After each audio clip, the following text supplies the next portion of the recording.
Hello and welcome to my weekly video blog, and today on A Vogel Talks Menopause I'm going to be talking about 3 commonly asked questions about brain fog.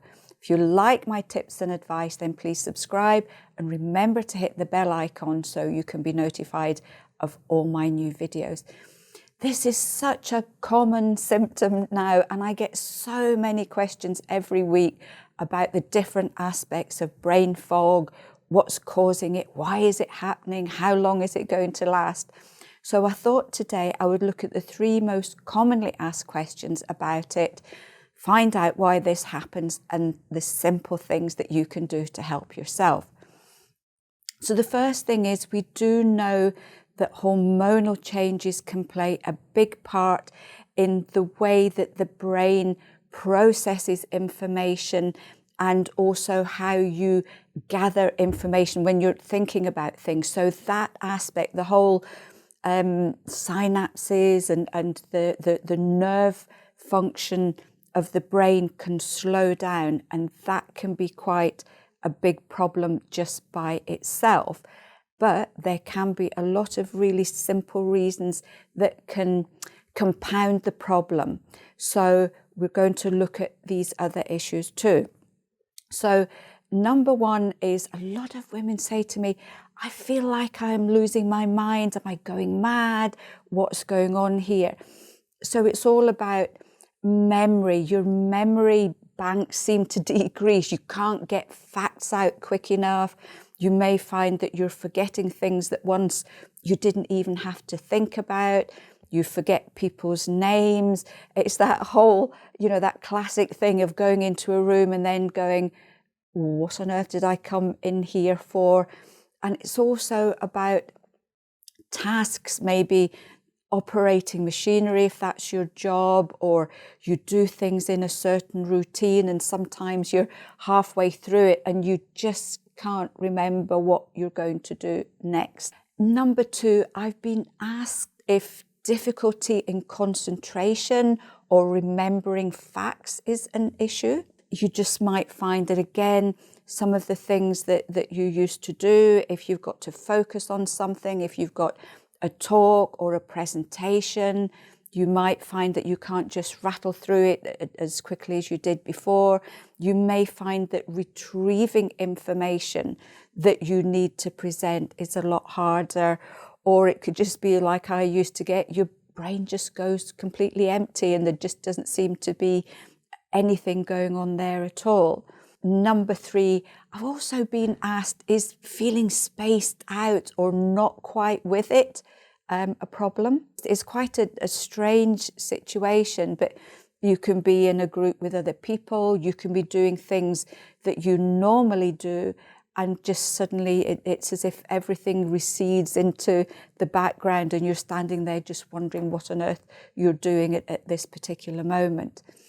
So the things that you can do to help yourself, and these are really simple things that sometimes just get overlooked. And number 1 is water. Our brain is full of water, and it's been shown in things like x-rays and scans that if you're dehydrated, your brain actually does shrink. And if that happens, that's going to have a huge impact in the way all the nerve impulses are going through your brain when you're wanting to remember things, when you're wanting to retrieve information, or if you're wanting to focus on something new that you have to learn. So water, really, really important here.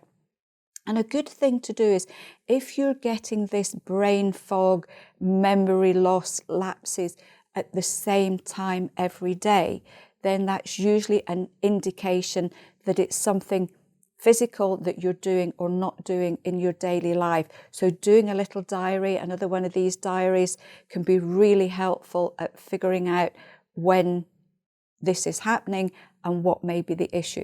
So remember the water and drink it steadily throughout the day so that will keep your brain well hydrated. Number 2, believe it or not, are you getting enough fat in your diet? Fat is so important. I actually read somewhere that our brain, 60% of it is different types of fat. And fats are needed. Now, they're special fats. They're called essential fatty acids. And these essential fatty acids are needed to help the nerve impulses in the brain. So if you're low on fat, if you're not getting enough of these essential fatty acids in your diet, that is going to have a big impact on, again, memory, how your brain works, how your brain retrieves information. And what happens when we're going through the perimenopause and the menopause? Very often weight is an issue. So you go on a low-fat diet, not realizing that that's really contributing to this brain fog. So we're looking at specific fats here. And as I say, these are called essential fatty acids, which means they have to come from your diet. Your body can't make these up the way they need to be used. So it's omega-3 is the main fat that's needed for proper brain function. So that is your fish oils. If you're vegetarian or vegan, then you can go with a flaxseed oil supplement. For those of you who are not vegetarian or vegan, oily fish, maybe 3-4 times a week, can be a great addition to your diet. So that would be things like your salmon, mackerel, sardines can be really, really helpful. For those of you who are vegetarian or vegan, you can take a flaxseed oil supplement. You can also get fish oil supplements as well. And the great thing about these oils is they are also good for your joints and for your skin too. So it's not just helping with brain function, but they're giving you lots of other lovely health benefits as well. It can also be low blood sugar levels. And again, if you're getting this brain slump at 2 o'clock in the afternoon, it could be that you just didn't have enough to eat for lunch. So make sure that you are eating 3 good meals a day and healthy snacks in between, and that will help to keep your brain functioning really well. And remember too that if your blood sugars dip too low, that can set a panic in because your brain is not getting the nutrients it needs, and that can also trigger flushes and palpitations and headaches. So all of these can be combined together as a horrible set of symptoms. The other thing is don't panic when this happens. And I know it's easier said than done. I know when it first started happening to me, you get into, I've forgotten their name, or, oh my goodness, I'm standing up in front of all these people and I can't remember what I've got to say.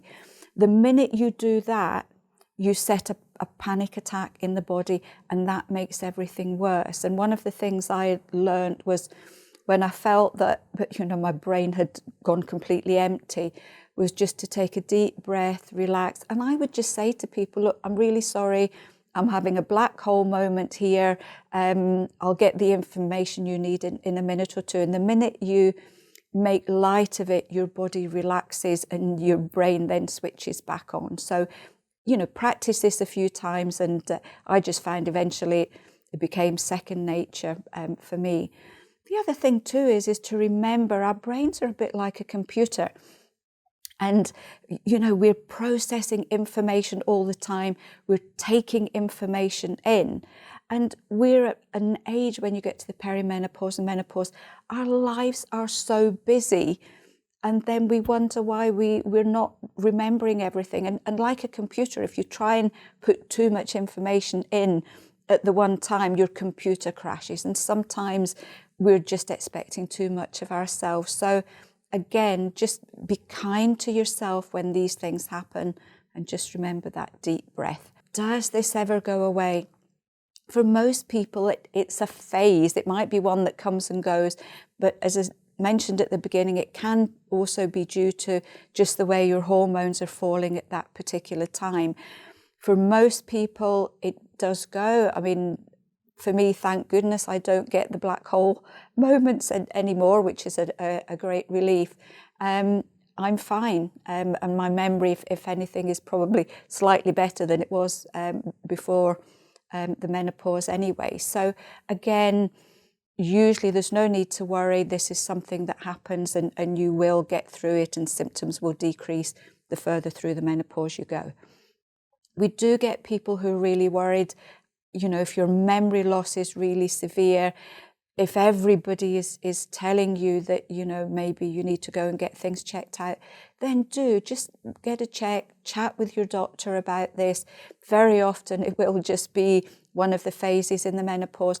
But if you worry about it, that's going to put extra pressure on your brain function as well, and that's going to make symptoms worse. So for peace of mind, if you're worried, please talk to somebody about this. And I know in the UK there's lots of memory clinics around where you can either go just to get your memory checked out, or you can go as a volunteer because they're doing studies. That's another way of getting your memory checked as well. So that might be something to look into too. So I hope this was a helpful one for you. If you have any tips out there about how you managed with your brain fog, please share them with us. We'd love to hear all your tips and advice. And until then, I will see you next week for another edition of A. Vogel Talks Menopause.